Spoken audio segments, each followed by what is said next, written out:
نرگس ساقی اگه مستی صد جام نداشت، سر هر کوی و گذر این همه میخانه نبود.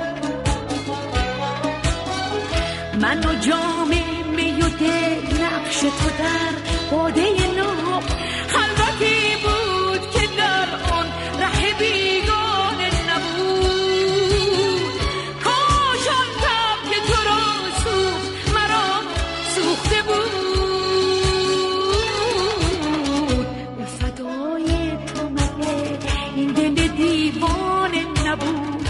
به فدای تو مگه این دل دیوانه نبود؟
فدای تو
مگه این دل دیوانه نبود؟